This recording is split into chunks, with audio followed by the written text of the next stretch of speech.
Okay. I believe it's going to live. I like to joke about how many of these just begin with me staring at my computer and asking if it's live yet. Which it seems to be. So Andrea, I'll make you spotlighted here, and then if you want to talk a little bit with some of the updates that you've been getting about what it will look like this year for people with voting and things people should know.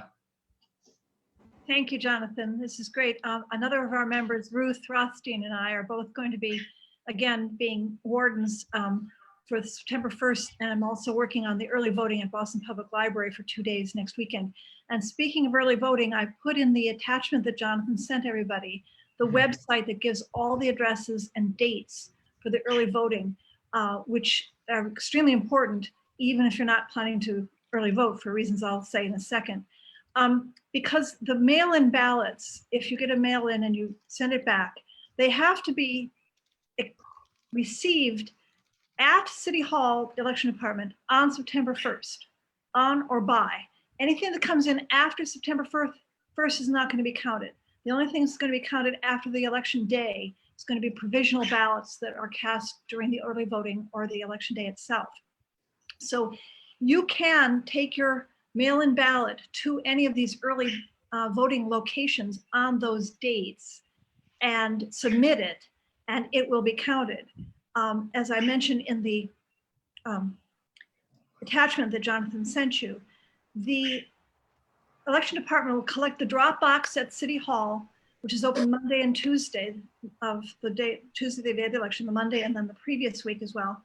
And they'll take it with a police escort to us at each of our individual polling locations. And we, on the day of the election, have to process all those votes, plus the people who come in the door. So that's the end of it. So it absolutely, your ballot has to be there at City Hall by or on September 1st. I mean, they will bring it down at noon or 4 o'clock in the afternoon or something to us, because we're open till 8. So just keep that deadline in mind when you're making plans to vote. If you think at all you might be missing the mail-in deadline, consider bringing it to one of these early voting locations. Okay, and then there's just, these are very tiny things, and you guys are also sophisticated voters and frequent voters. You probably know them, but it's just slight things. Especially the early voting, if you know ahead of time, this may save tiny amounts of time, your ward and your precinct. That's the first thing you're going to have to know when you walk in the door, and there's going to be a lot of them in each location. Bring ID, even though you don't need it, just in case somebody that you're asked for identification. Bring it. It has to have your address on it. It can't be a passport, which doesn't have your current address, but could be a bank statement or your lease.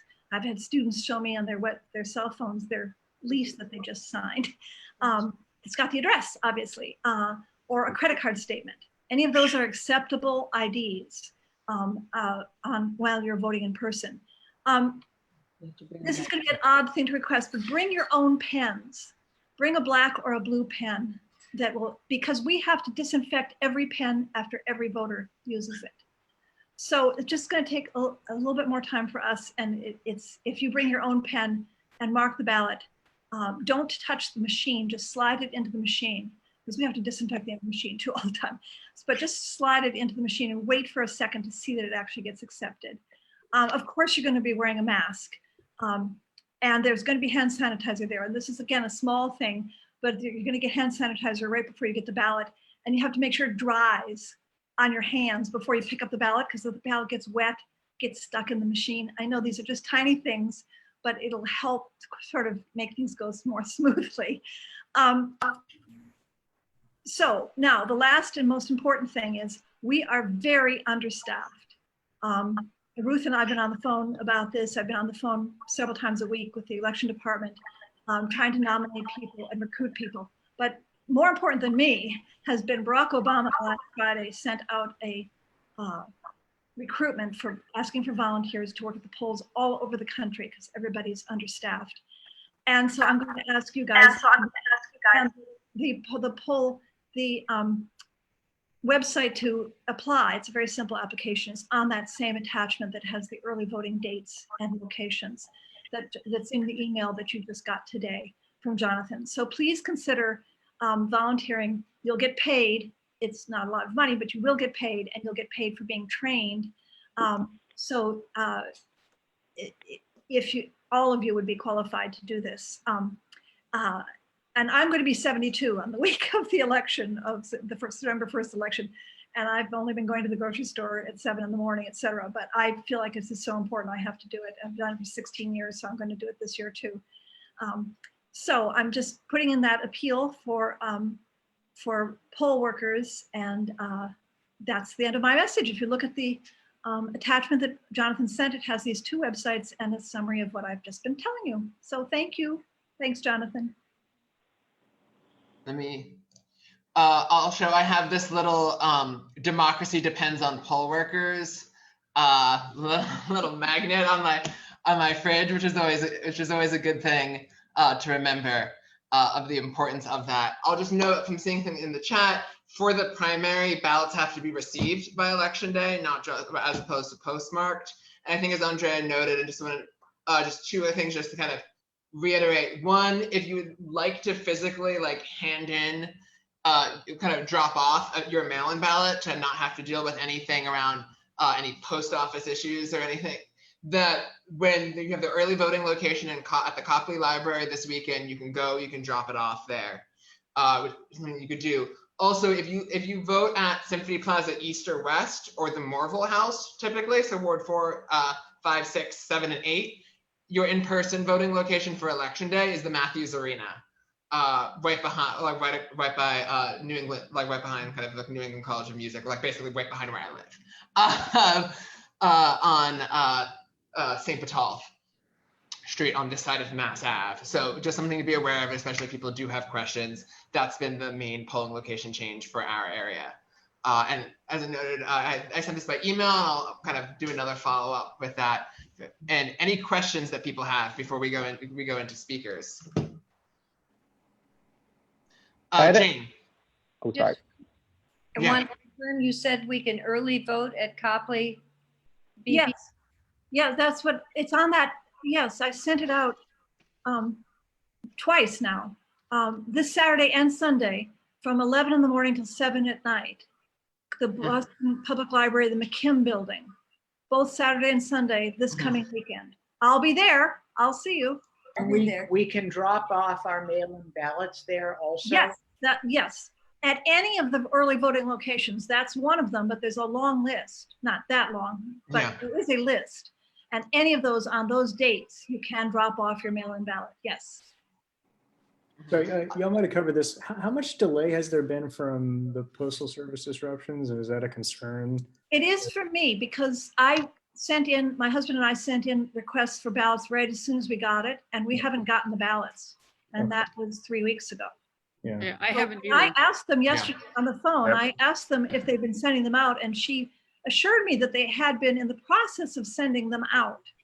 I had the feeling that this wasn't her area of expertise, but I'm having another poll training tomorrow, and I will ask again tomorrow when they're being sent out, because nobody that I know has gotten them. Yeah. So They have started mailing out ballots yet. I haven't gotten mine yet, but I know that some have been received. I'll drop in the chat a website where you can check the status of your application, your ballot, to know whether or not, like, where it is in the process.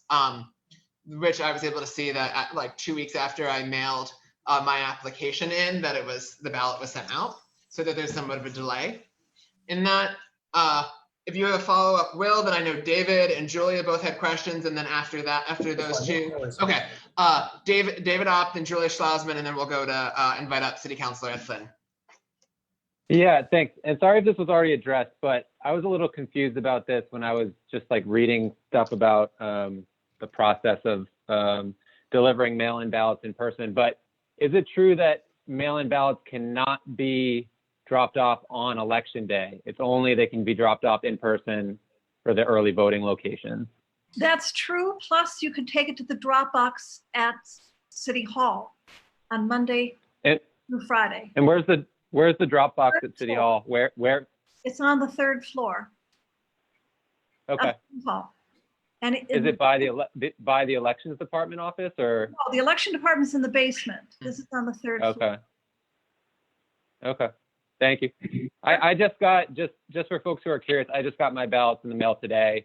Good. So hopefully people who haven't yet got them, this will be the week, hopefully. Great. So you mentioned bringing our own pens. Yeah. Is there any particular color that we should bring? Yes, I thought I said black or blue. Oh, okay. Black or blue. And are there any early voting locations that are outside or like in a courtyard and therefore not in one of the dreaded indoor spaces that we've all come to fear? It doesn't say on the list. You can look at the list. I was hoping the BPL would have it in the cortile of the McKim building, which is outside, but I don't know. That's exactly what I was hoping too. Yeah. Yeah, my impression is that they're all indoor locations. I'll just give a quick welcome to people seeing Marie Huta and Janet Slovin who've just joined, so welcome. And then any other questions before I then turn it over to City Councilor Ed Flynn? Okay, Councilor Flynn, welcome. If you want to kind of talk for a few minutes, and then we'll do some Q&A for whatever questions people have. Thank you, Jonathan, and thank you to the Ward 4 Democratic Committee for the important work that you're doing here. Always informative. I always enjoy listening to the debate taking place. Wanted to give you a brief update on some of the issues I've been focused on. Recently focused on a upcoming hearing that I'm calling for actually tomorrow. That's our weekly meeting. One is on the water and sewer infrastructure related issues. That's a critical issue, quality of life issue in the South End. And the other is pest control, rodent control, receiving a lot of 311 calls, a lot of resident concerns, specifically about that issue as well. And then more policy-wise, I've done a lot of work on the 2020 census. That's a critical issue that impacts our city, impacts our country. I have a hearing scheduled actually on Friday. Myself and Councilor Wu sponsored it. As you know, I won't get into a long discussion about it, but it impacts the federal funding our city and state gets on issues such as public schools, public health, the SNAP program, a lot of critical federal programs, and obviously the federal congressional representation. The other issues I've focused on, I called for a hearing on Corey reform. I think, as you know, Governor Patrick a while back worked with the legislature in reform Corey. It was an excellent legislation, but I think it can go even further than that. Digital equity is another issue I've focused on. I have an upcoming hearing with Councilor Mejia on making sure that we're able to provide internet and computer access to especially people living in public housing or low-income families. And again, a lot of quality of life issues. I've had many walkthroughs of the South End recently, probably had 4 of them over the last 4 weeks. I have another one scheduled. I know there's someone on the line from Tent City. I have a walkthrough at Tent City with Rep. Santiago coming up. I believe it's next week. And I've worked with Rep. Santiago a lot on food access issues in the South End, whether it's in Villa Victoria, it's in Cathedral, we had one at Tent City, or other locations. We have a lot of poverty, as you know well, and there's probably no more compassionate or dedicated community for social services and helping people than the residents and the community of the South End. That's a critical issue that we continue to work on. This week, we had a city council hearing on, I know it might seem a minor issue, but Boston Public Schools infrastructure improvements, but we're able to get money. We actually vote on it Wednesday for a new roof for the McKinley School. So I know that will be very helpful to the students. But a lot of those quality of life issues, I continue to focus on. And besides the issue of language access that I probably spend most of my time on, is communicating to residents in Cantonese and Mandarin and Spanish. Thankful that I have an excellent staff that's able to help me and communicate in those languages Sophie is on.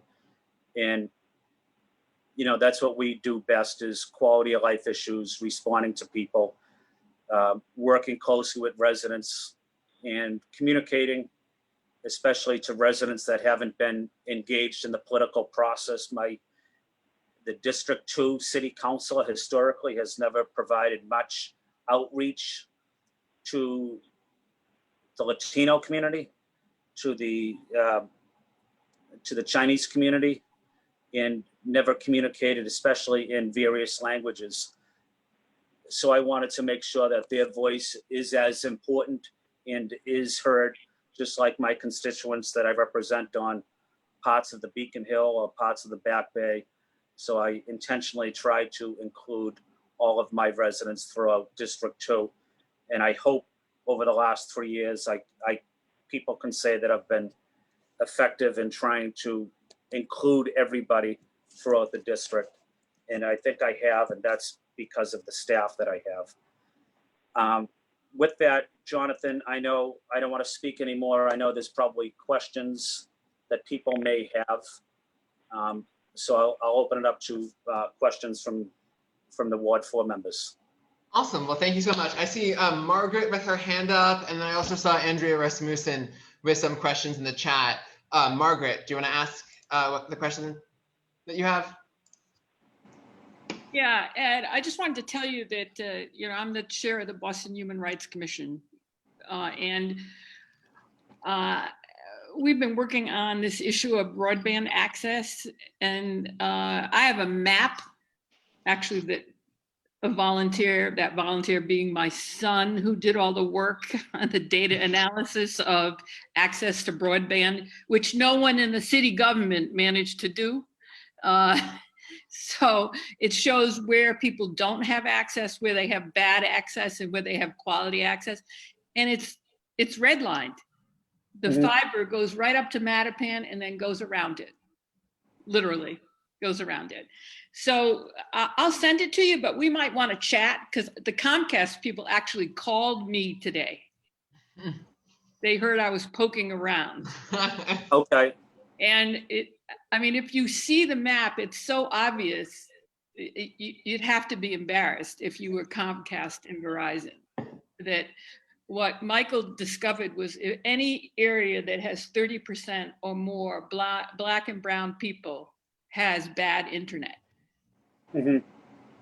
That's pretty damning.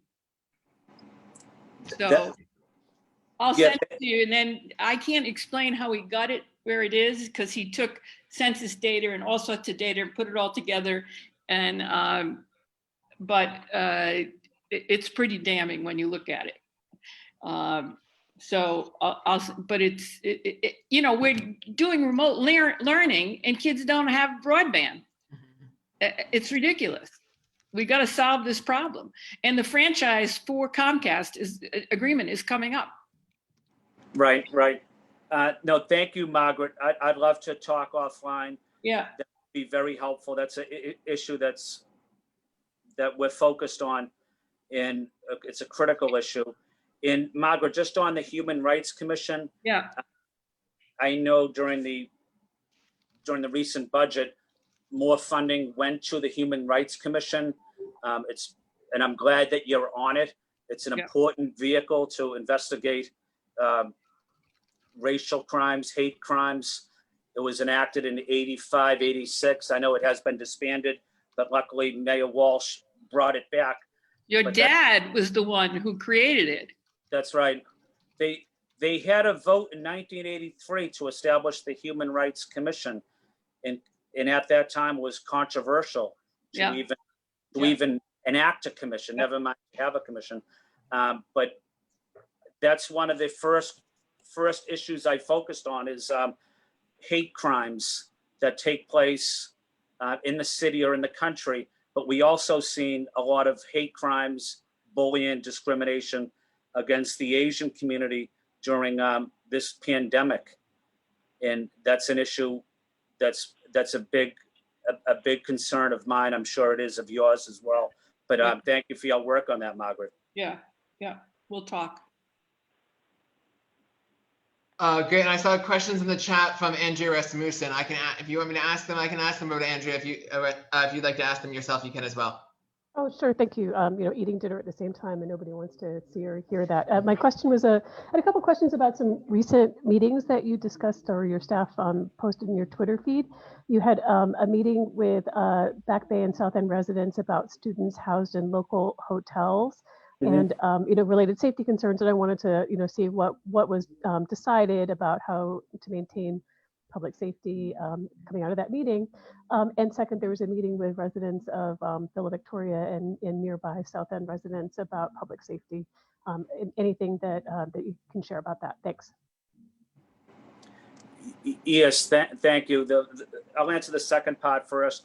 We had a meeting at Villa Victoria last week. Some of the city councilors were there, were Councilor Janey, John Santiago was there, Julia Mejia was there, along with the Boston police officials from the mayor's office, EBER officials. We had a discussion about the quality of life throughout Villa Victoria relating to some public safety issues, the uneven sidewalks that are there. A lot of the trees, as you know, are the roots are coming up to the ground into the brick and making it very difficult for persons with disabilities to use the sidewalk. So that's an ongoing concern throughout the neighborhood. O'Day Park, we have some crime issues in O'Day Park, and public safety, making sure that our police are visible. They play an important role in the community. They have a good relationship, the community service officers, with the residents. Across the street, we have one of the largest BHA development high rises, West Dedham Street. We have an old elevator that doesn't work, that's always breaking. We're making repairs to it, but that's not effective. When it gets hot out, the elevator overheats and people on the top floors can't get anywhere. I'm going to try to get money in the capital budget for a new elevator system. It might cost $5 million, but that's one of the issues we're focused on. Then we walk down to Blackstone Franklin and talk to some of the residents there. We went across the street at Blackstone BCYF Center, and they have a teen program for girls, and we provided them some pizza.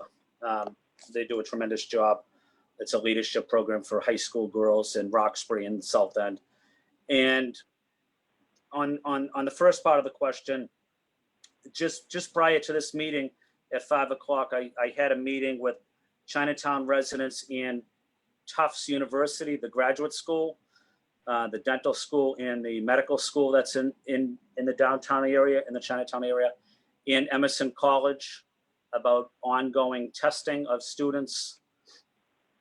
Also, we met last week with the St. Botolph Neighborhood Association, and Northeastern is moving into a lot of the hotels in the Copley area, the Copley Weston, I believe, in the Midtown. So what I'm focused on as it relates to colleges and universities and testing in the neighborhoods is, what the public process is, being transparent, but also the quality of life for residents. How is trash being picked up? When there is testing at a neighborhood site, such as on Harrison Avenue in Chinatown for the Emerson students. What is the protocol for going to the site to get tested? How big are the lines? How often can you test students? And I also think the public safety departments of each college and each university, including the RAs and the government affairs team, also has to play a key role in working with the residents and neighborhood associations on quality of life issues. The college students are now in our communities and making sure that the quality of life for residents is not impacted. It will be impacted, but we're just trying to limit it as much as we can, but also to have a positive dialogue with the colleges and universities. It's obviously a difficult, challenging time. The pandemic doesn't seem to get any better. It's something we've been focused on since January. I actually called the first public meeting on the coronavirus in January at the Josiah Quincy School. And we've been focused on testing and getting food, access to food for residents in need since that period of time. But I hope that information is helpful. Thank you. Great, thank you. Any other questions people have? One question I'll just quickly add, while anybody who wants to ask anything, put stuff in the chat. You talked earlier about the census, and I think the census is such an important thing this year, just because of all Trump has been trying to do to undermine it, and just in general, how important the census is, just so much when it comes to funding sources, when it comes to how we draw district lines. What are some of the things that the city's doing now to help kind of get a higher census participation rate, and what are ways people can help? Yeah, that's a good question. I think the city of Boston right now is at like 52% or maybe 54% participation rate, which is off our percentage from 10 years ago. We need to get that up. But I think I've had 10 neighborhood meetings on Zoom over the last several months, not including Friday's census hearing. But as you know, the census is going to be cut. The deadline's cut by about 30 days. It ends of the end of September. I think September 28th, maybe. Usually it's the end of October.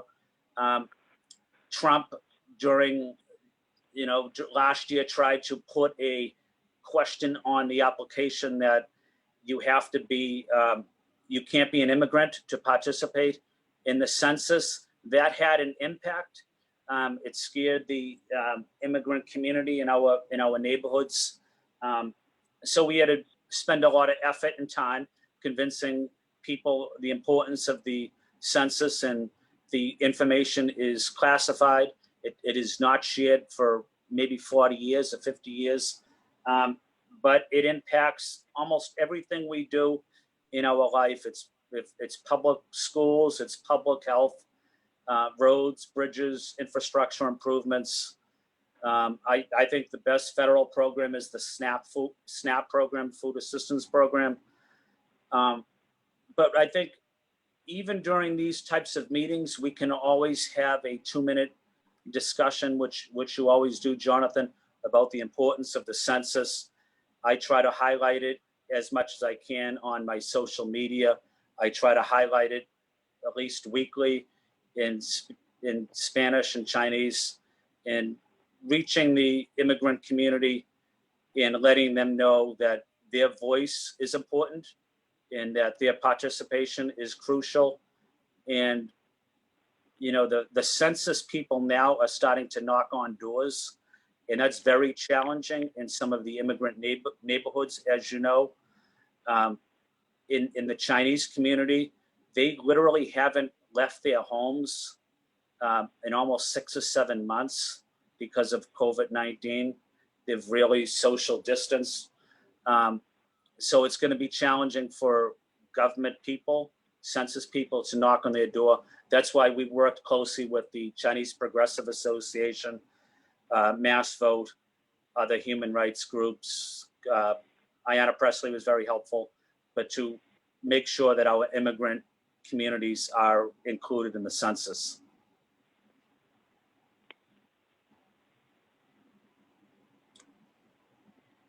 Sorry, just messed up.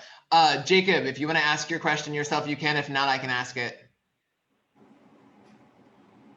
Sure, yeah. Just my question is about bus and bike infrastructure on Summer Street in South Boston. I know there's a sort of a grand plan for Summer Street to help connect folks in South Boston to downtown and vice versa, and just wondering your thoughts on ways to support that moving forward, or if you have any comments on the plan.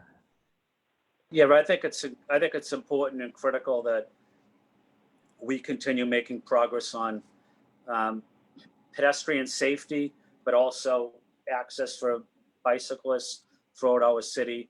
The Summer Street area has been improved greatly, but there's still more work to be done. But it's critical that any infrastructure improvement addresses pedestrian safety, bicyclist safety, and connecting so many neighborhoods, whether it's Roxbury into the south end, to South Boston, to the waterfront by bicycle is crucial. They play a critical role in our transportation needs of the city. And that's something I'm going to continue working on.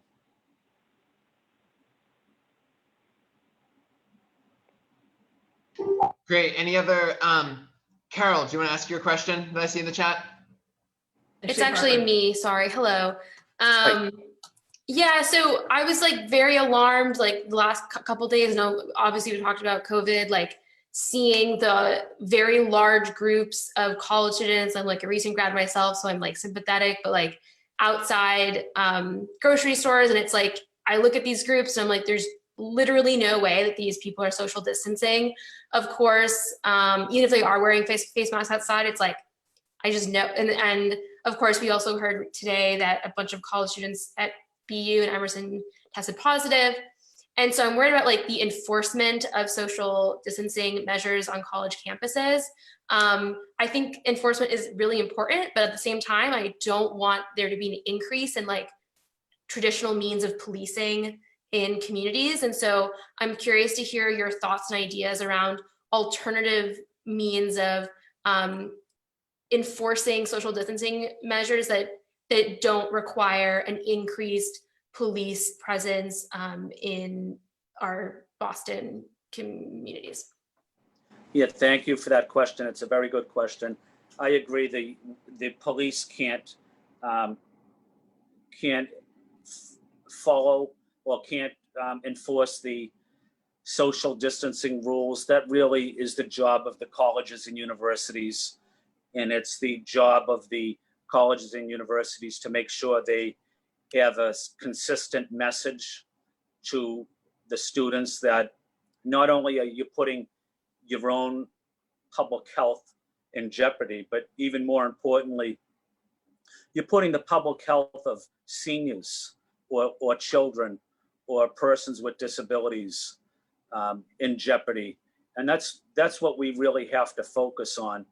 Is I don't think young people or young professionals really got the message of how serious this disease is, pandemic is.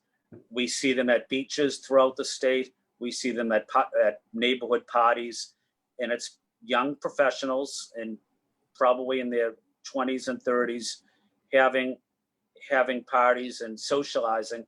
The problem with it is when those parties are over and then they go to the grocery store and they're sitting talking, or they're behind an elderly person, or they're behind a person with disability, it's easy for that elderly person to contract that disease from that young professional.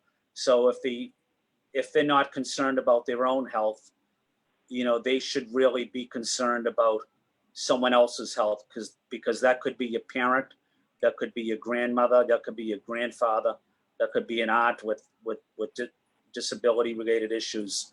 So it might not be about you, but you're really impacting the health of so many people around you. And I think it's a selfish attitude that I've seen a lot of people demonstrate in the city. Thank you. Thank you. Great, thanks. Any other questions that folks have?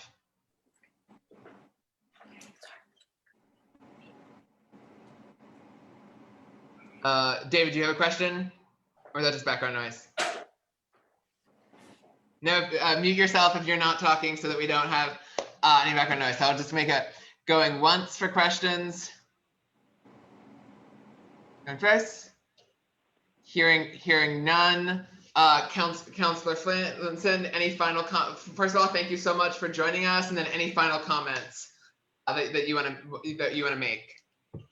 Just want to say thank you. Just want to say thank you to the Ward 4 Democrats for what you do, but also thank you to the South End residents and residents throughout the neighborhood for giving me the chance to represent you.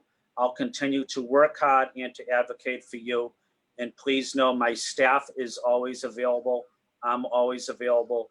We take every constituent request seriously. There's no issue that's insignificant to me or to my team. And we'll continue working hard on your behalf.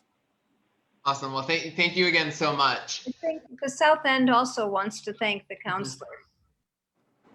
Thank you. Awesome. Thank you. While we wait for Councilor Janey to come up, I know that Carol and Ryan both had updates that they wanted to share. Carol, do you want to talk about, and this has a nice South End connection too, what you wanted to talk about? Sure. So several months ago, we had a presentation at a Ward 4 meeting by Herb Hirschfang, who was one of the original activists who not only helped create Ward 4 and draw its map, but also sort of created a footing for all kinds of outspoken activism, from transportation issues to racial equity issues to housing issues. And I don't know if you were at that meeting or remember it, but one of the things that he brought along were some notes. These were minutes from the meeting. And when you look at the names of the people who were on the original Ward 4 committee, which was formed in, I think, 68, this is a who's who of Boston's sort of activist heroes, including our very own Byron Rushing. So fast forward to two events. One is right before the South End branch of the library closed down for renovations. I spoke with the librarian about the possibility of creating a kind of dynamic exhibition space of some kind where we would honor the history of our ward. And she was very enthusiastic. And then two things happened. The library closed for a while, and then COVID happened. The second event that happened is that I met with Herb Hirschfang. And you see this visual aid back here? Check it out, right? This whole big old box is full of history. And I've just skimmed the surface of it. There are notes from ward meetings. There are letters. Here's one from, oh geez, it's not, it's 1972, in which the members of the Ward 4 committee supported the presidential candidacy of Shirley Chisholm. I mean, this stuff is so loaded with historic gems. Here's another one I just pulled out completely at random, addressing the owners of the Christian Science Church and accusing them of discrimination against low-income families and absolute blatant racism in their hiring practices. And it goes on and on and on. Okay, long story short, we need to do something with these goodies. So the executive group and I have been talking about possibly forming a subcommittee to go through some of these materials, potentially interview some of these heroes, including Herb Hirschfang, maybe Byron as well, and capturing some of this history and then deciding what we want to do with it. I mean, as I keep saying, we're all of us walking in some mighty shoes here. And it would be a shame not to gather this stuff up in our hands and do something with it, maybe at the library or maybe in partnership with the Mass Historical Society. Maybe we write our own book, who knows? Councilor Flynn, maybe you want to be a part of this as well. But I'm throwing it out. If people are interested in a little extracurricular activity during COVID time, let me know. We'll form a subcommittee to go through these materials and figure out what we want to do with them. So, Carol, I just put into the chat that you reached out to the Mass Historical Society, and is Herb like letting go of these materials? Or, yeah. So the Mass Historical Society actually is physically located in our ward, I think. I know. I'm a member and I go all the time. I know them real well. Yeah. So check in with them. The only issue there is going to be the word Democrat. They are extremely careful about not having any kind of political allegiances, but in many ways, this history that is contained in this box sort of eclipses, traditional, political lines. But I will definitely reach out to them. I just think we need to have a little bit of a game plan first, like what's the best thing to do with this material? Yeah. Jonathan? Yeah. The Hirschfangs are moving to Newton on August the 27th.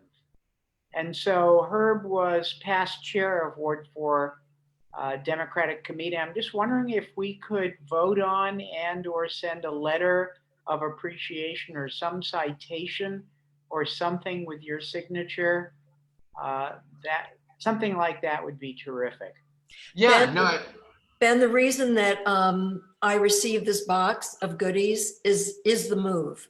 So Jonathan and I were talking to Herb, and he invited me over, and I said to him, how do you feel about getting rid of this box? And he said, I just want it to be used in some way. Please put it to some good use. So yeah. Yeah, no, I think that'd be great. And Ben, if you'd be interested in starting a draft for some kind of letter on that front, I'd be more than happy. I think that sounds like a great idea. And do we still have that the award thing that we had made? Did you get that to him, or can we drop that off? Well, we got them, so yeah. Let me see if I can grab one. Jane? I think the South End Library has a room that is filled with South End history. I don't know whether the board information is part of South End history. I could see them being interested, because I know, Carol, you were even noting about how the existence of the public meeting space in the South End Library had to do with all of this as well. Yeah. So that's just one little tidbit that Herb shared, and that is that the room where we meet, that second floor room, was part of their activism, because there had been no sort of specific community space in the area. And he mentioned the names of two women. I'm sorry, I've lost their names, but apparently there was some serious lobbying going on just to designate that as a community meeting space. So even our room is hallowed ground.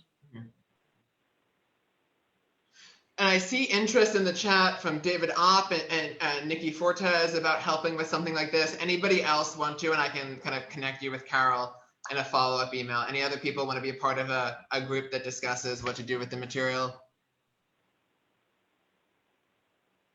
Okay, I'll kind of loop you in. But yeah, it just seems like such a fascinating trove of material, and so much great potential to do with it. And then Ryan, while we wait for Kim told me that she was trying to find a place that doesn't have that has better audio, that's quieter than what she is now. Ryan, you have something that you wanted to tell everybody about as well too. All right. So speaking about the executive committee talking about future ambitions for the ward, one thing we were looking at is our current budget. Kind of a lot of the traditional things that we spend money on we can't do because of COVID. We're not going to door handing out palm cards. We're not doing ice cream social. We're not hosting candidate forums, which leads to a little bit of a surplus. And one thing I started looking into is, could we start some kind of scholarship for local students who live in the ward? And I looked into a little bit. The state Democratic Party encourages ward committees to do this. I couldn't find an example of Boston of it happening, but I did see that Sturbridge, Wilmington, Brockton, North Andover, Falmouth, Randolph, and Milford, all of their town committees have scholarships. They either fund them from their own members or through breakfast fundraisers, all sorts of different ways. And they basically have different types of application processes for them and kind of who it applies to.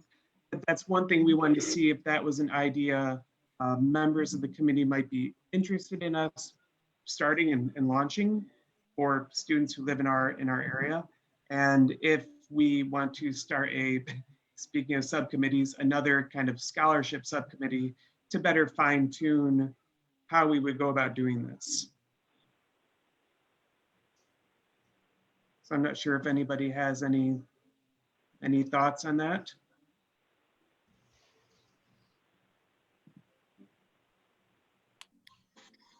So it's it's nice to have a little bit of a surplus. Never wrong to have a little cash on hand. But a scholarship idea is great. And I remember when I first joined the ward committee, I had come from Watertown, and they had a scholarship fund. And they had a well-established program of a big event every year that was the fundraiser that created, the money that went into the fund. And then, they could give out a scholarship and sort of build that fund up over time. So, and it was very well received, and it, helped some ambitious young teenage Democrat who was going off to study political science somewhere.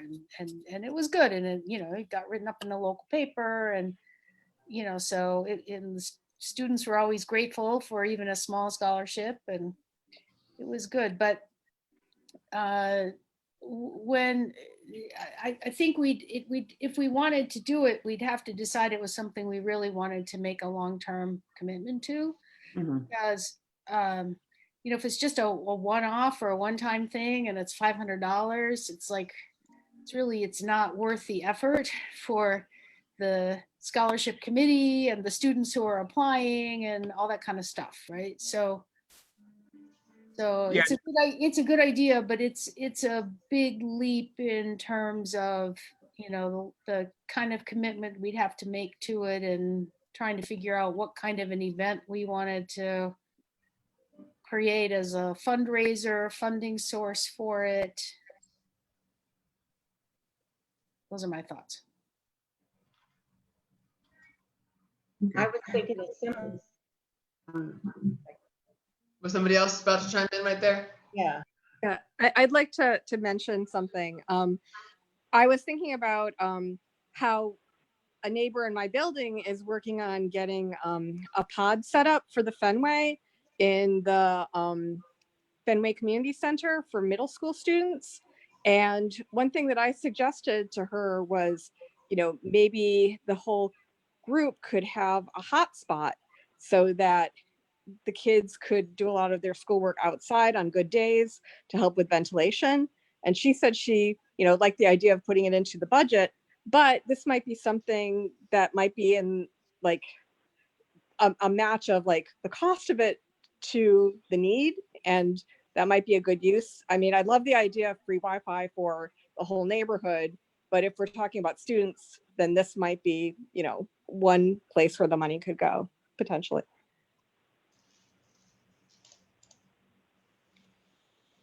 Great. And then any other comments and any people who would be interested in being a part of a subcommittee to think through possible things on this front? And feel free to, Lisa, and feel free to drop your names in the chat as well if you're interested. And before I hand things over to Councilor Kim Janey, I like putting people on the spot for if they and welcome them who've joined. So Lisa, if you want to just quickly say hello, and then I'll quickly bring up everybody who joined so that late after we did our first round of intros. If you want to just quickly say hello, say who you are, where you are in the ward. Yeah, I live on 73 Hemingway Street and the Fens Gate, and I'm largely into education stuff, focusing on that. Great. Janet.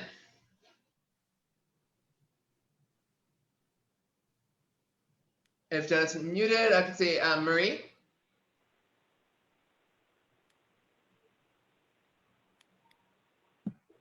Hello. Oh, can you unmute Janet? You're muted. And then I see Nikki as well, if you want to quickly say hi. Hi, everyone. I'm Nikki. And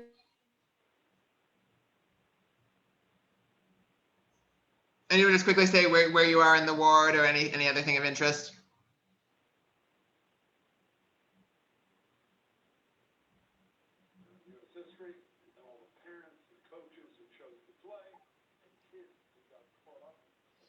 I don't hear. And then Janet and Marie, once if you're able to unmute and want to say hi, I'll get once more, and then I'll turn it over to.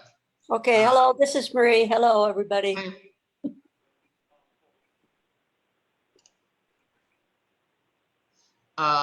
Janet. No, we're happy that you're. No worries, we're happy that you're here. And your presence is valued and welcome. So thank you for joining us. And then I'll invite Councilor Kim Janey. Hello, good evening, everyone. Can you hear me? Yep. Can you hear and see me okay? Yep, thank you. And then just one quick thing as a note, if you're interested, I quickly noted this when we were on the call, if you're interested in being part of the working group that Carol's spearheading about what to do with the archives that the Hirschfangs have, we'd be delighted to have you part of that, of kind of about thinking through what to do with this wonderful bit of South End history. But yeah, and thank you, Councilor Kim Janey, thank you so much for joining us. It's a pleasure to be here, and it's a pleasure to see so many friendly faces that I haven't seen in quite some time. I hope folks are doing okay. I know it's been a difficult last few months. Hopefully folks are also able to take some time to take care of themselves as well as each other. That is so important. I'd love to share some updates and then maybe take some questions if that's okay with you. Does that make sense?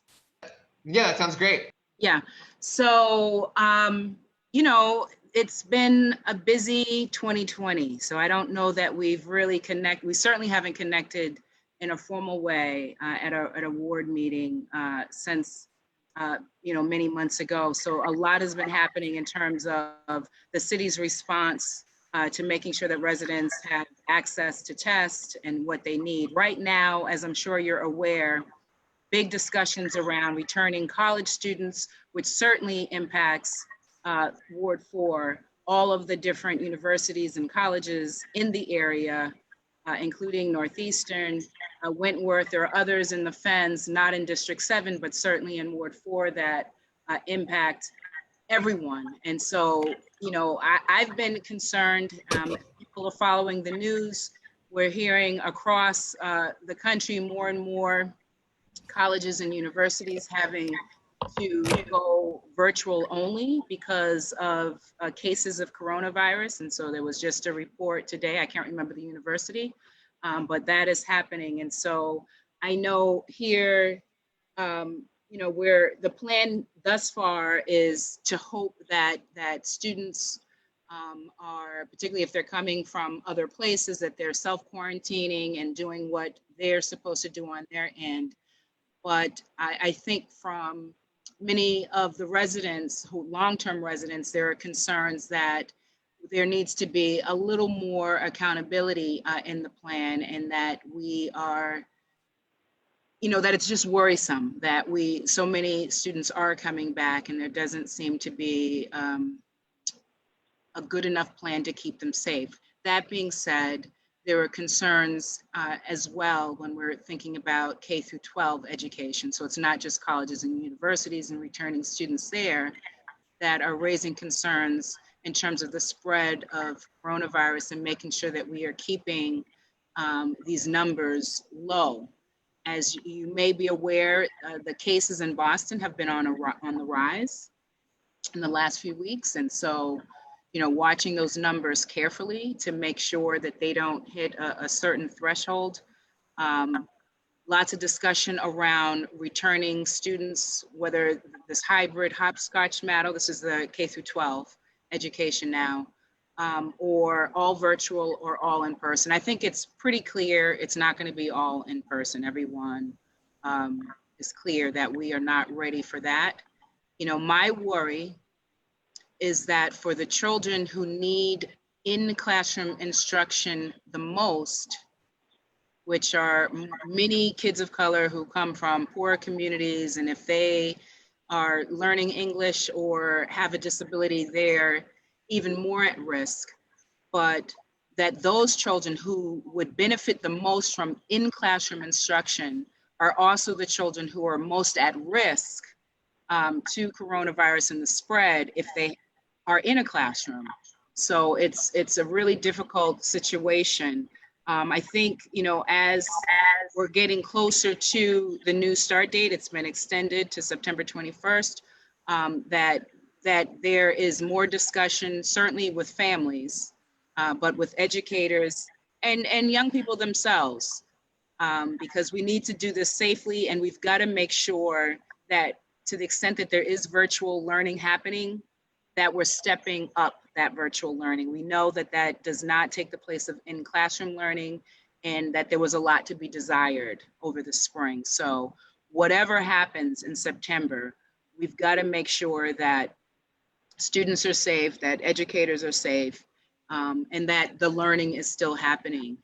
Something else that has been a growing concern, certainly in Ward 4 and other parts of the district, is the spread of addiction, people who are suffering from addiction and homelessness, and encampments that have been coming up.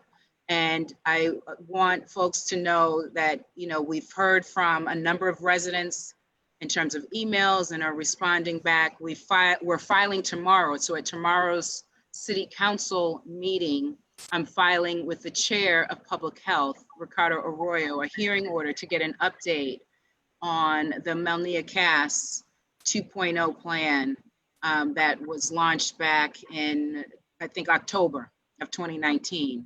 And what we've seen, at least in many parts of the district, it's getting worse. And so there are now encampments on Melnia Cass that weren't there, and Jim Rice Field. And so the hearing order will allow us to have some real conversation with folks in the administration about what has been happening. And I know COVID has come since that plan was first released, but what's happening, what is working, what isn't working, and what the plan and strategy is moving forward to make sure that folks who are in need of services are getting access to treatment, the opportunity to get treatment if they're willing to get, and certainly shelter. So living in tents is not the way to go. And we know that this certainly is a quality of life issue, but it also has to be balanced with the needs of people who are certainly hurting. And also the quality of life issue goes beyond just residents and the day-to-day, comings and goings of people who live there, but business owners. And so from Washington Gateway to Nubian Square and the Roxbury Main Streets, it's been a growing concern. So the hearing order will be filed tomorrow. We'll have a hearing soon thereafter. Last week did a walk through the South End around, opioid, all kinds of issues looking at, and want to do a similar walk. And this is with folks from the administration. So the coordinator from Melnia Cass, Kim Tai, as well as other folks in the administration who would join the walk, elected officials. Rep Santiago was there, Councilor Flynn, who organized the walk, so certainly want to shout them out and want to do another walk. We are planning and trying to schedule a walk to do another one along the same corridor that I mentioned in terms of Melnia and Washington Street. There continues to be efforts on the city council level and certainly in the mayor's office in terms of getting resources out to residents who still may be in need of assistance, whether that is housing or some other kind of assistance. Another thing that I'm filing at tomorrow's hearing order is an ordinance with Councilor Campbell that would ban discriminatory credit checks for employment. So is one of the things that we're trying to do as we tackle this wealth gap in Boston and as we are pushing for structural change that will get us to an equitable Boston, a more equitable Boston. We've got to look at all kinds of issues. And when the system is already inequitable and leads to a $250,000 wealth gap, we know that there's a lot of work that we have to do. In part, we've got to create more opportunities for ownership, whether that's business ownership or home ownership, but we also have to make sure that our hiring practices are good hiring practices. And so I've been proud to, be a strong supporter of labor and workers and of gender parity and equity in terms of pay. And this is another avenue that we can take to make sure that we're doing everything to level the playing field. So I'm proud to partner with Councilor Campbell on that piece of legislation. I'm also filing a hearing order on art preservation. So it's good to hear the conversation about how to preserve all of those wonderful tidbits. I can only imagine a beautiful brownstone house in the South End and decades of memories and what you may have uncovered there. With the hearing order that I filed is more around murals and public art and how we preserve that. Folks may recall in the district on Warren Street, close to Nubian Square, not too far from Nubian Square, actually right near my house, my bus stop, there was a Roxbury Love mural that was demolished for a project. This was city-owned lot that was sitting blighted in my neighborhood for, way too many years. In fact, for as long as I've lived here, with the exception of a liquor store that used to be there. And when that mural came, the Nelson Mandela Roxbury Love mural, there was a lot of hope and inspiration because it seemed to just pop out of nowhere and really add a lot of light and vitality in terms of hope and inspiration to that whole block. And then it disappeared without any notice. And one thing that I, felt really strongly about in my first term I was chair of the Arts Committee, and I had talked with the commissioner and others about how we do mural preservation, because I remember just growing up in Roxbury and the South End in the 70s and 80s and how many murals were around and what that meant to the community. It was such a source of pride having this public art. And some of those are like gone because other buildings have come up and now the mural's blocked or that building's come down. And so I think we have to be much more intentional around public art, particularly when there's cultural meaning and significance there. And particularly when it is city-owned property that is changing hands. So this was a good opportunity, even though this mural was going to be temporary, how we give the community an opportunity to say goodbye, whether that was like a safe kind of come take your pictures with the mural, certainly just communicating better what the process was.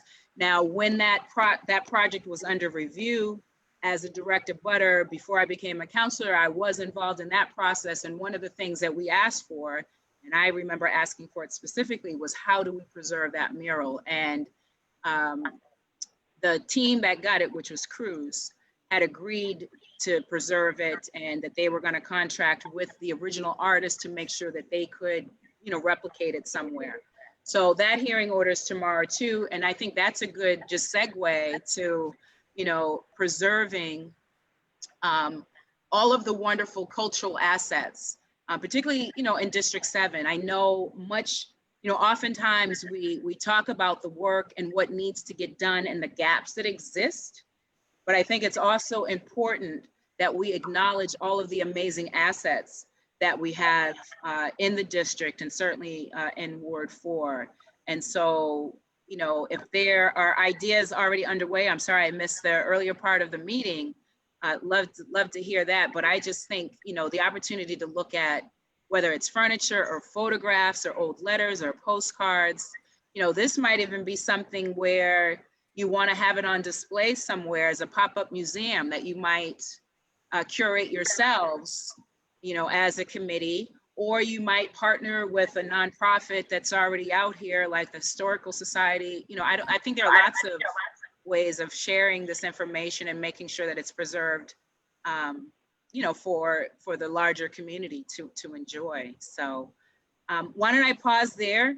If there are questions about anything I said or anything I didn't say, or ideas about preserving all of the goodies, I'm here for it. Does that make sense? John, is that good for everyone? That sounds great. And thank you so much. Oh, it's my pleasure to be here.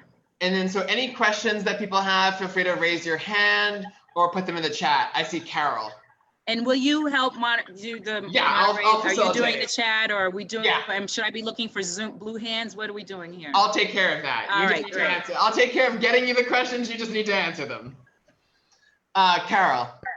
So hi, how are you? Hi, Carol, good to see you. Oh, it's so good to see you too. So I was wondering if your ears were ringing, because part of this whole preservation conversation that we're talking about here, so one of the big piles of information in this box that I got from Herb Hirschfang is the history of the Boston City Council's very first Black member, Tom Atkins. Wow. And he was the campaign chair, Herb was.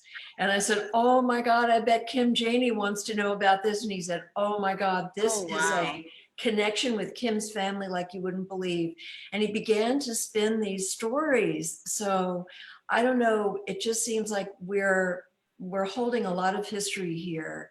And I love what you're doing with the public art. And would love to talk to you about that if there's any role that I or the committee can play. But I just wanted to mention this connection about Tom Atkins. He was apparently quite amazing in his time on the council, and of course broke a significant color barrier. Yeah, and we have a conference room named in his honor at City Hall in the City Council space. That's amazing. I wonder, just a question, and I wonder if there's opportunity to get some of the stories behind, everything that's in that box. Yeah. On video. Yeah, I think that might be, I think that'd be great. A great way to kind of share some of the information. Is it flows getting from little video him, clips. Yeah. And we need to hold it. Yeah, absolutely. Any other questions? Janet. Sorry, I think I muted you before for background noise, so now you have to unmute. If you can't unmute, drop the question in the chat. Are you talking to me or someone else? To Janet. Do you have a question, Lisa, that's as well? fine. Something's happening in my family. I just want to make sure. Okay. Okay. Janet, okay. Yes, I just want to say something about the wealth gap that you referred to, which I think is going to become a chasm. Families that can afford to hire private tutors and purchase programs, computer programs, and send their children to private schools that are open will benefit, or at least be able to take care of their children, while the rest of the families in Boston will be struggling. And I really think it's been a failure of leadership that a whole. Oh no. It just went dead right when it was getting. Yeah.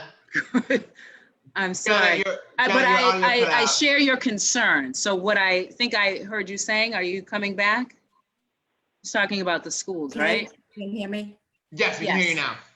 All right. So what I was saying is that I think it's a real failure of leadership that we haven't been able to find a way to open our schools safely. We have had a whole summer to plan for this. And I really believe that children are not a priority. And that's the reason why we're not opening. We could do testing, we could do busing, we could hire extra teachers. We could consider this the kind of emergency that requires the kind of funding necessary. But we haven't come to that. We haven't come to that. And I think really that it's a tragedy.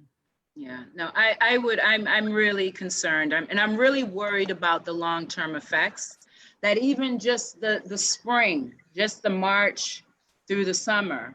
And I think, what this will continue to do is exacerbate the already existing inequities. What is important for all of us to remember is that pre-quarantine, there were already huge gaps. There were gaps between Black and Latinx kids and white and Asian kids. There were gaps between regular education kids, the general ed population, and students who had disabilities or who were English language learners. There were all of these gaps. And you would see them at different grade levels. And oftentimes you would see gaps widening if you're not paying closely attention and if you don't have strategies for like tackling those gaps. What all of this is going to do is just widen these gaps. From that spring interruption that we've had and anything that is delayed. We've got to, and it's unfortunate that there's this balance between how to bring students back in safely and keep everyone safe and how we educate them. And I agree, I think those who can make other options, that's always the case. Those who can make other options do. And what I've been seeing more and more are television ads for these online schools that I had never even heard of before, pre-quarantine. And they claim that they've been around for like 20 plus years. And I think if parents are left with the choice of virtual school for who knows how long as for BPS as a choice, and if they didn't have a lot of faith in that system before it went virtual, I don't know why they wouldn't, try something else if it's going to be, So I think it's really concerning on all fronts. And, for kids who are vulnerable, who are already before quarantine, shut down, COVID-19, who are already at risk, those are children who are potentially falling through the cracks here. And so I think there does need to be a real plan. I'm worried that the current plan relies, or as it was at that last hearing that some of you were probably in, that lasted till about 11 o'clock at night. At that time, that plan was, if you could opt out, you could just do so it's parent choice, which isn't equitable. That's not how you lead with equity, just saying, do what feels good to you and your family. That's not equity. And that it was asking teachers to teach virtually and in the classroom simultaneously. So I think there was a lot of pushback on that. I think in the end result, there will be some sort of hybrid model that looks like in classroom learning and virtual learning. What I think is important is to prioritize kids who need it most in classroom instruction. For example, certain students with disabilities in virtual learning is not going to be the same. They're not going to get the services or the support that they need. And so if there has to be some in-person instruction, how do we prioritize those students? How do we begin to really prioritize in such a way that we are getting toward equitable education here?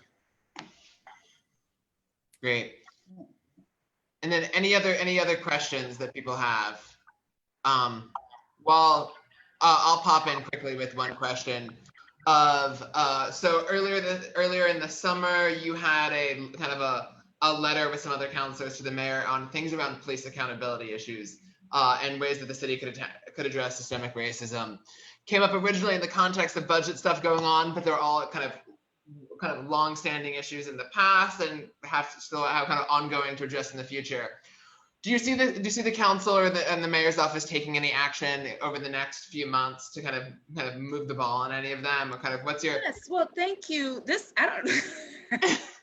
You talked to someone on my team. I should have mentioned that the letter, is a big deal. So as council president, people know I'm new to the council presidency. This, like 2 weeks in, a lot happened. And here we are, like a month in, we were in quarantine. And so leading the council through shutting the physical premises, making sure that our work could continue in the virtual world, that we could still engage with the public in that virtual world to do that work, that was all happening, that was important. But as a District 7 councilor, making sure we were responding to all of those needs around COVID.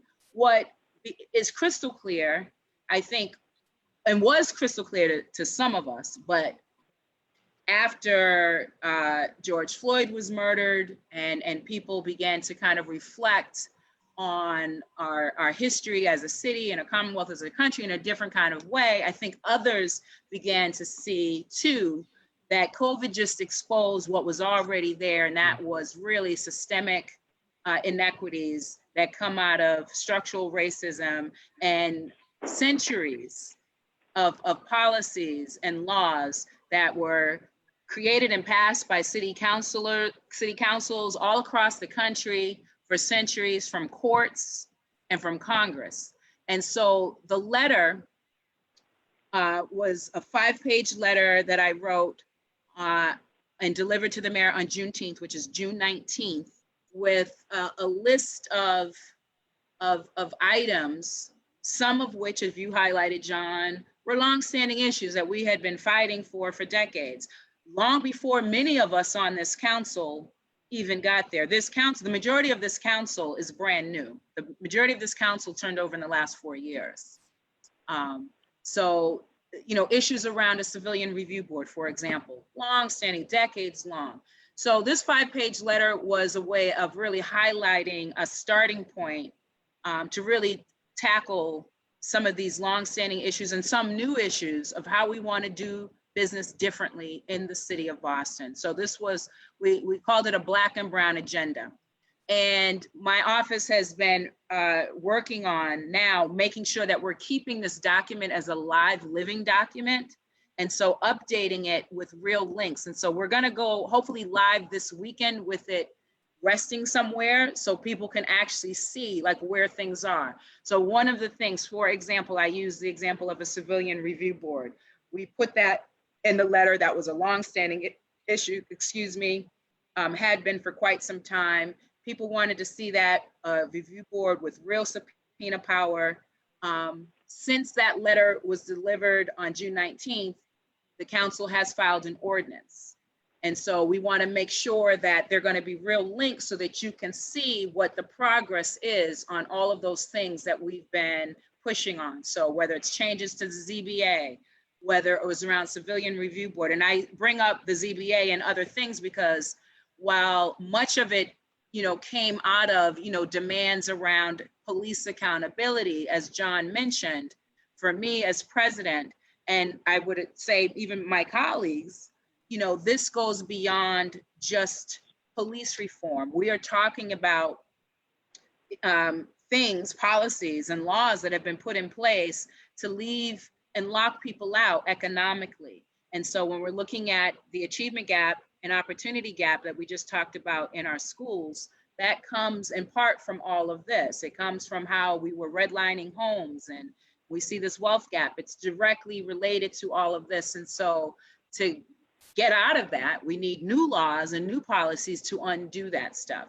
So I mentioned earlier an ordinance that I'm filing with Campbell on discriminatory credit checks.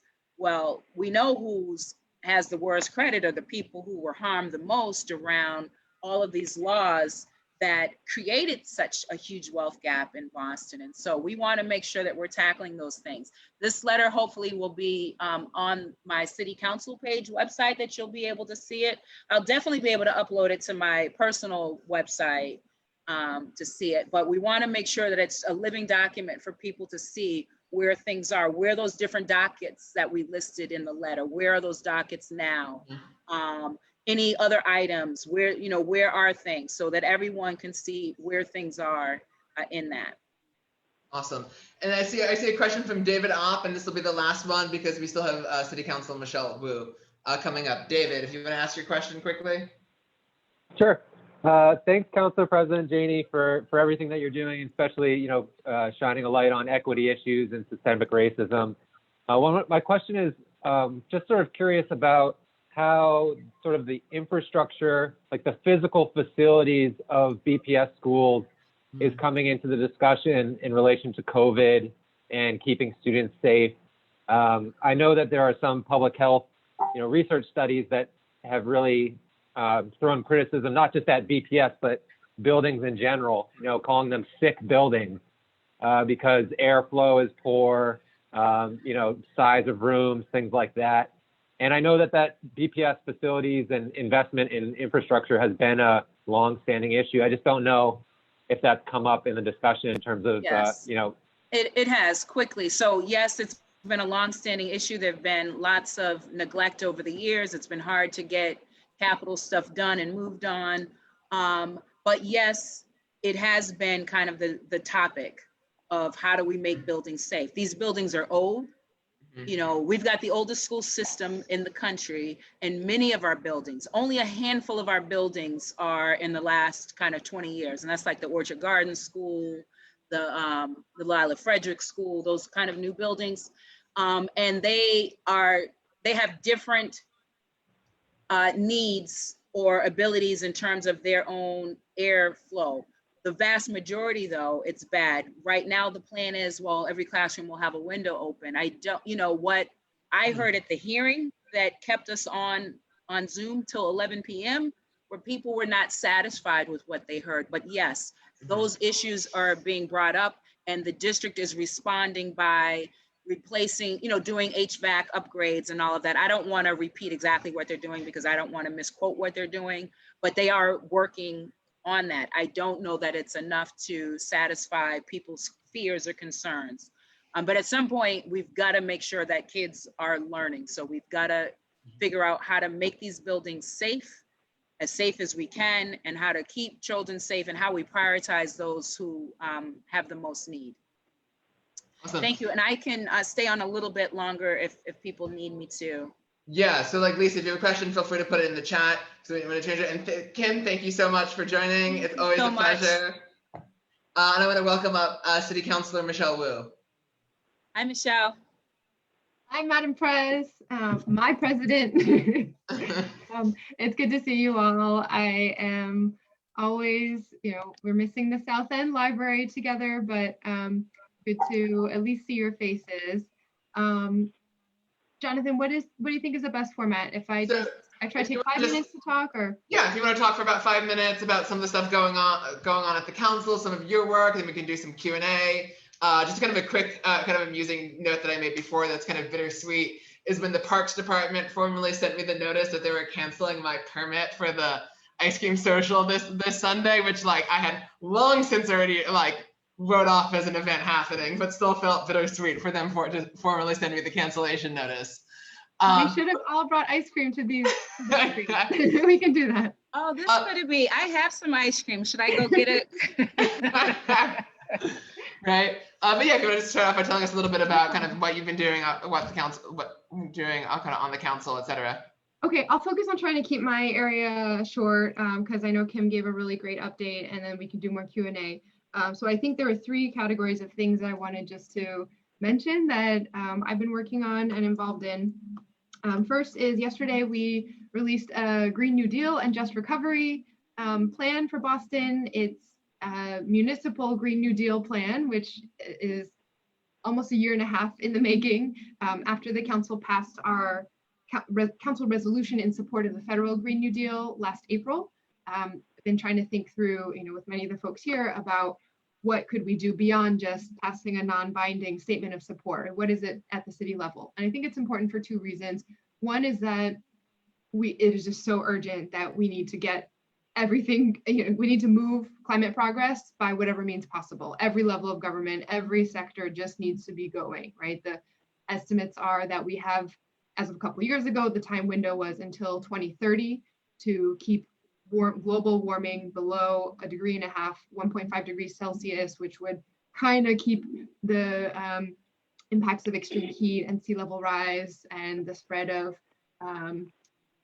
disease carrying mosquitoes and drought and all the impact on the food systems a little bit at bay.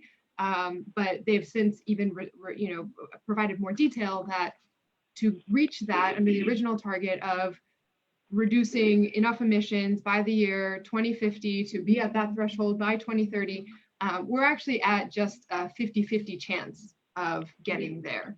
And so we need to be even more ambitious and more urgent about what happens at the city level. So the other reason why this is important is that I really believe that there will be resources from the federal government at some point, right? It's not going to happen before the end of this year. We're going to take care of November, and then we have a chance to get it right as soon as January 2021. But at whatever point the federal government comes around to realizing how desperately urgent this is, there will be a tremendous flow of resources down to the state and city level to address climate issues. And the cities that will be able to just jump right in and be fastest at grabbing that funding and putting it to action are the cities who are already organizing now, working with communities to identify what the priorities are, what are the things that we can do on our own in the vacuum of federal leadership, and what are the things we want to kind of have shovel ready so that when there is funding, we can just hit play, things that could include fare free transit, for example. So the plan has 15 policy planks. I'll put the link in the chat in case anyone wants to check it out. And the idea is that I wanted to show, some background on why it's important, what cities can do, but uniquely what only cities can do relative to the federal government. Federal level, it's about jobs and an energy transition. Locally, we think about buildings and transportation, which are our two biggest sources of carbon emissions, right? But as of 2017, it was 71% of our carbon emissions coming from buildings in the city, more so from the large, mostly commercial buildings, and then less so from residential, but still all together. Since the building boom has advanced even more since then. So my guess is that talk to scientists and they think it's probably closer to 80% of our emissions are from buildings in Boston. And then again, as of 2017 data, the transportation sector was 29%. So between that, it's 99% of what we're aiming for. And there's actually a lot that cities can control around buildings and transportation. But we push to really show how intersectional the Green New Deal should be, because when we legislate individual items in silos, we don't end up tying together the ways that these crises are all interlinked, right? The same communities are bearing the brunt of the COVID crisis, as we're already on the front lines of the climate crisis, as we're already had experienced and are continue to live with 400 years of oppression and structural racism. And so the only way to solve this is at scale.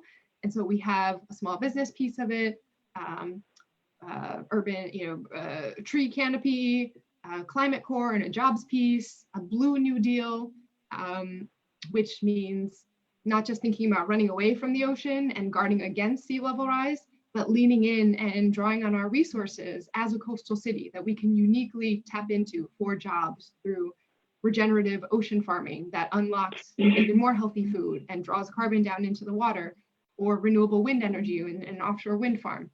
So I think the underlying principle of this is that, one, we can't just talk about the harms that we're trying to avoid with climate change. There's so many opportunities that we're missing out on by not doing this in terms of moving towards racial justice and a truly resilient community. And two, the only way we get this done is not from any particular, elected official or any particular policy, but from community feeling empowered to mobilize and organize for the changes that are needed immediately. So we'd love your feedback on that. Tomorrow night, we're actually having a community launch event. I'll put the link to RSVP on that too. It's at 6:30 featuring Sunrise Boston, 350 Mass, and another environmental climate organizing group, City Life Vida Urbana, 32 BJ SEIU, and the lead author of our report, Nina Schlegel, who has worked in my office. So that will be this link. Okay. And then the two other things quickly are that one, school reopening. I think President Janey covered a lot of that. We have a long way to go, and I ditto what she said. If you want to talk more about it, I have lots of opinions, both as a counselor and a parent. And then two, the ZBA. Right. So I don't know if you've seen the articles yet, but tomorrow, as committee chair for the Planning, Development, and Transportation Committee, I'm recommending that we reject without prejudice the current nominees before the council for the Zoning Board of Appeals. The ZBA is the entity that ends up being our planning department by de facto, because the BRA or the BPDA does not do comprehensive citywide planning, right? The South End knows that very, very well from decades of that legacy. And what we see now is that, with an ongoing federal investigation into a bribery scandal that broke last year, a lack of answers related to that, and development around the city that hasn't matched the needs of communities and have actually exacerbated our issues around climate, gentrification, transportation access, that we need structural changes to the ZBA. And so the council, under the leadership of Councilor Lydia Edwards, just passed a home rule petition that would give some of those structural changes, adding expertise to the board in climate change and in urban planning. When we vote up a home rule petition to go to the State House, we don't quite know when, if ever, it will come back approved. And so at the same time, we've done that, but rather than just saying, okay, we're going to check the box, cross our fingers, and hope that this will go the way that we want, we have the opportunity to concretely affect the ZBA with our confirmation power, our oversight power over the board. So the plan is to clear the current nominees who are nominated in the wake of, related to this bribery scandal. So I think there's extra scrutiny on these seats anyway, and get us to the results of what we would get if the home rule were already implemented. So asking the nominating organizations to send us new nominees that have climate expertise and urban planning expertise. I've already talked with the nominating organizations. They feel comfortable and capable of doing that in a quick turnaround. So the goal is that by the next city council meeting after tomorrow's, we would have new nominees voted on and seated. So no delay, etc. Despite what you may read about in the newspapers tomorrow. All right, I'm done with my rambling. Okay, one quick question. I always like when people use different types of terminology, like when you said that you want people to reject without prejudice. Yeah. What is, for those who aren't familiar with council terminology, one or two sentences, what does that formally mean? Yeah, that's a great question. Sorry about that. You can either reject with prejudice, which means we vote something down, and according to our standard rules, it can't come back to the council for reconsideration for a year. And that's to prevent kind of the inefficient use of resources. If for example, a counselor or some other source kept filing the same thing over and over and over again, and we would just have to keep rehashing it. There's some time frames for, if you've gotten a negative vote, come back next term, next year. So this rejecting without prejudice is the opposite of that, meaning we need to clear these dockets, but we're putting a special exception so that you could come back within a year, meaning if these nominations go away and the organizations decide actually that person was the best fit we have, we can't find anyone who fits for whatever reason, they can bring these same nominees back to us and we would consider these same people on September 16th meeting. Awesome, thank you. I see a question from David. His hand's up. David, do you want to ask your question? You're muted. You can. That might have been a residual hand up, so I can go to Lisa. Was the question in the chat that you had for Michelle on schools? Oh, you're muted, Lisa. Oh yeah. Hi. Basically, I'm thinking about Boston Public Schools starting up, and one thing that occurred to me was that what I've been hearing from parents has been some parents who really want full-time for their kids, and other parents who are like, I'm not sending my kids back, I totally want remote.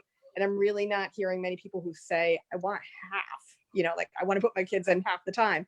So because the BPS sent their proposal to DESE with like their hybrid model options, one of them was hybrid C, which basically is for special populations. So it occurred to me that without having to like change anything, BPS could decide to go with hybrid C and do half remote and half in person. And, you know, there'd be no reason why they couldn't do that. And I just wondered what you thought about that as an option.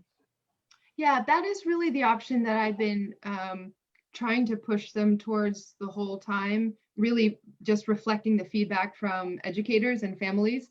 I think what you said is exactly right, that when you have a half and half model, half kids in for 2 days, half the other 2 days, then you're not serving anyone who needs it fully. And I think that's what Council President Janey was saying earlier too, that this isn't the equitable, just because everyone gets the same thing of, okay, we're equally distributing 2 days each. It's not what those who need services actually need. And it's, you know, we could apply that to many different parts of policies across the city, but we should, so I think the proposal that's been put forward from a number of sources, including the Boston Teachers Union, including a 9-page report that I'd sent over, echoed by many of my colleagues and others, was just commit to an all remote start to the year. Let us know yesterday that that's how the school year is going to start, because that gives us at least a predictable, guaranteed safe start to the school year. And then from there, with a little extra time, identify who are the families and students who need services 5 days a week, and then work quickly to get them in a safe way as possible. I think the simultaneous teaching, I've not heard one person who thinks that that is possible or a good idea.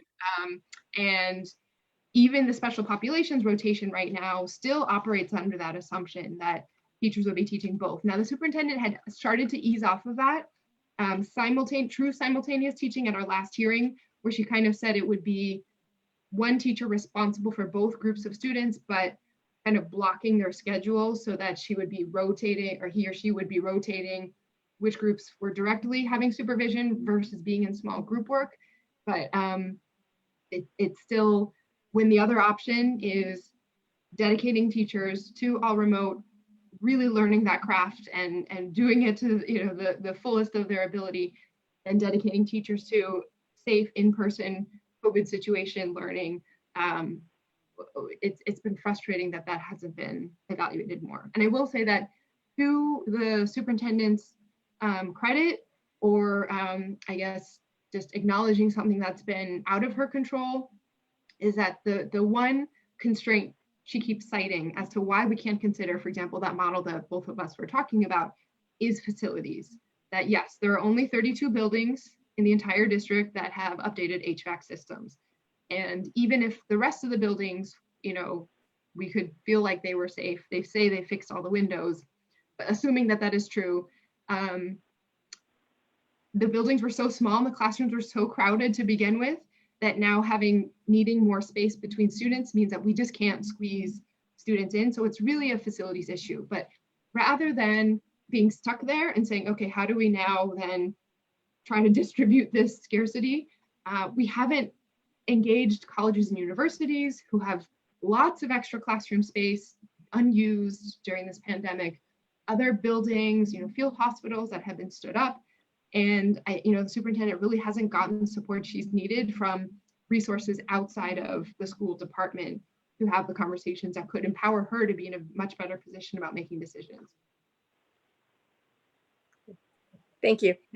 So I'll chime in with a question of my own. So one thing that's been looming over some recent council discussions, it's looming over the state, across the country, is like, given the likely budget shortfalls that will come, given like we're not seeing much action from the federal government, at least I don't think we'll probably see much until next year, fingers crossed, we have a different presidency and a different Senate majority.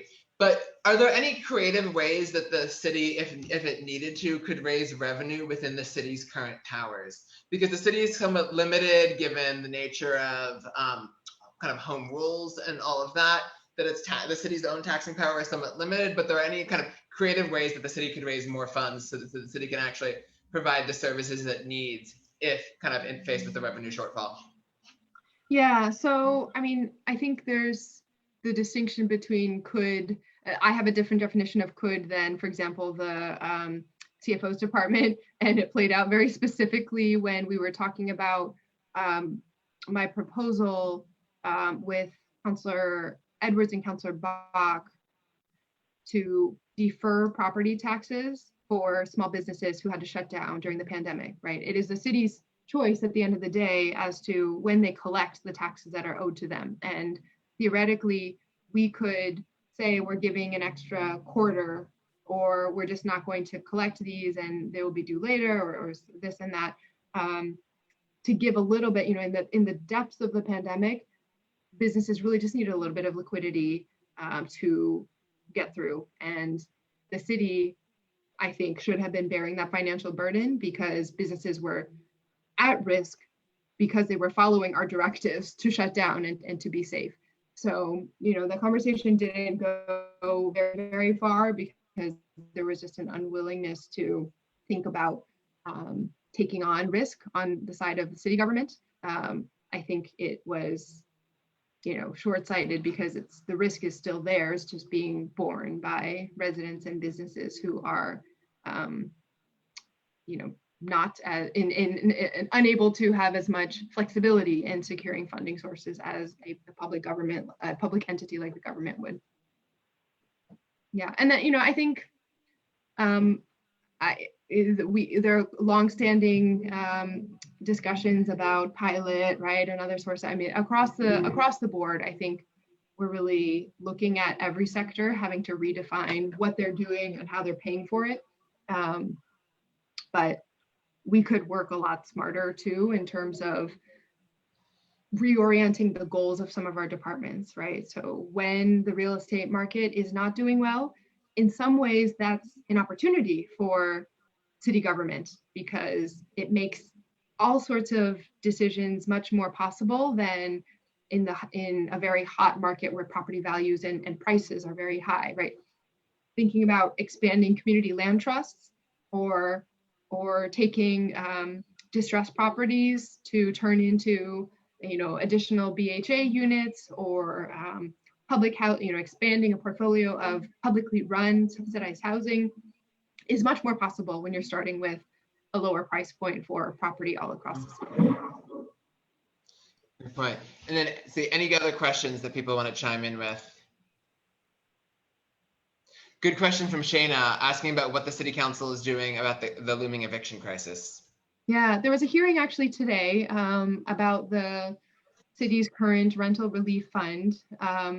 It's been a little bit disheartening to see that even the sources of relief that were made available have not gotten out to people. So I forget when this was announced, maybe back in March or early April, there was a rental assistance fund announced where those who did not qualify for other sources of support could apply for or enter a lottery for $4,000, I think, one-time support from the city in order to help with rent.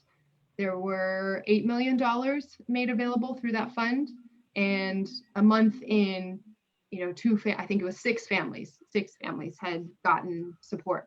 We just had the most recent hearing, and it's now almost 2 million of the total funds have been dispersed, but it's been a whole long time of many months of folks having to pay rent. I think at this point, it's a whole lot of advocacy to the state level. This is by authority of the state legislature about when they should and how long they can keep extending the evictions moratorium for. I think we have to go even further. I know our Congresswoman and other members at the federal level are talking about not just delaying by pushing out the end of the evictions moratorium, but addressing the underlying problem for that, which is rent cancellation to begin with. That there's just it's going to be a tremendous amount of money that folks are going to have to try to cobble together somehow, and without support for that, we will reach a sort of edge of the cliff and when residents fall off that, when tenants fall off the edge of that, so does our economy and so does everything else. Okay. And then any other questions that people have? Carol, you've had your thumb up for a while. I assume that's residual. Yes, it's residual.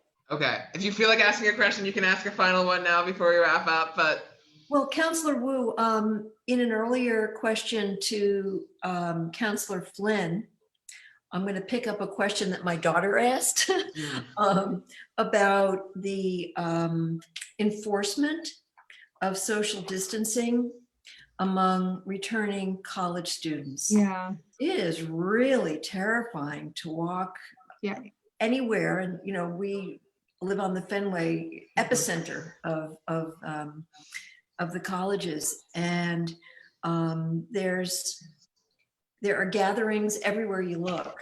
And this is even with some of the, you know, Berkeley is not exactly, you know, meeting in full session.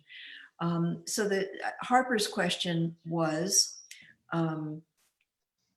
outside of sort of invoking police force action, what sorts of things can be done on a citywide level to enforce?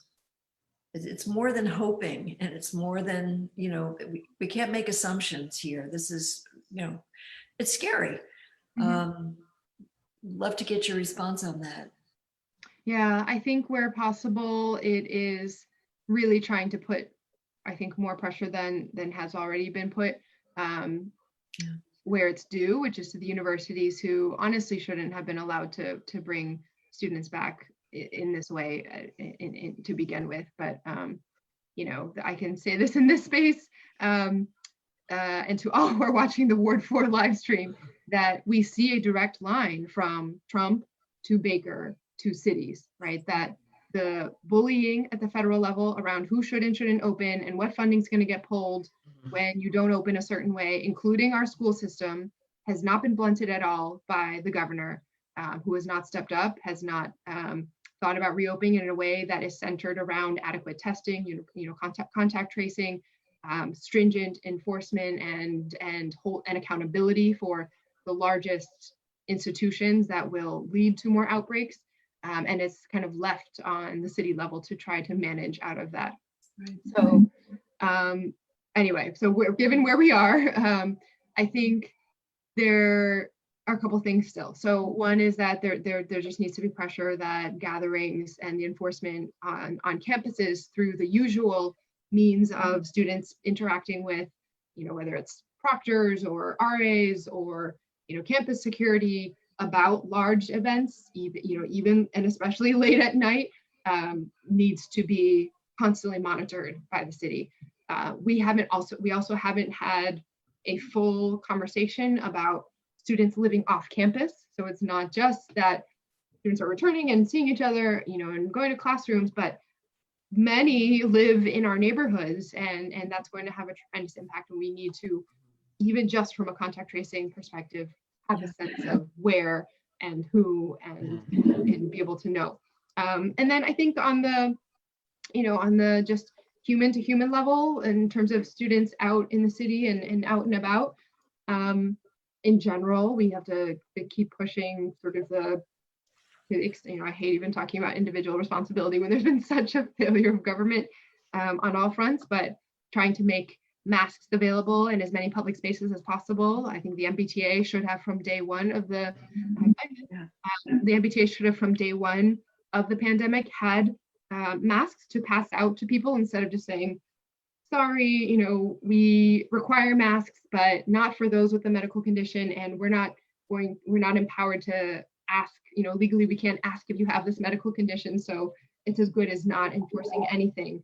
Well, the other direction to do it, which is what all the countries who were successful in limiting the spread did, was to make masks available to every person. So if they don't have one for whatever reason, whether it was, you know, with intention or most often not at all with intention, but just now not wanting to miss the train to get to work, to get your pay docked, et cetera, et cetera, et cetera, have the masks there, disposable masks available for everyone. It is extremely effective. PPE is extremely effective in limiting exposure to the disease. We know now, based on the research, that it is much less about surfaces. And, yes, we want to keep sanitizing everything, but the actual transmission and transmission of severe cases is far less from contact of surfaces and someone else leaving the virus there, and much more about airborne spread. And so the masks are very, very effective. Masks and distance, that is a huge way to combating the spread. Awesome. And then we should wrap up a little longer because we kind of had our nice long opening. But I want to thank you so much, Michelle, for joining us this evening. Thank you, everyone. And then everybody from the committee, two things really quickly before we leave. One, I forgot to have us formally approve the minutes from the last meeting. So if I could get somebody to motion to do that. So moved. Moved. Can I get a second? Second. Okay, second. All those in favor say aye. Aye. All those opposed, no. Okay, the minutes are approved. And then any final questions, comments, or concerns before I ask for a motion to adjourn? Okay, would anybody like to motion to adjourn? So moved. So moved. Okay, do I hear a second? Second. Okay, all those in favor? Aye. All those opposed? Okay, you are now free to go. Thank you all for joining.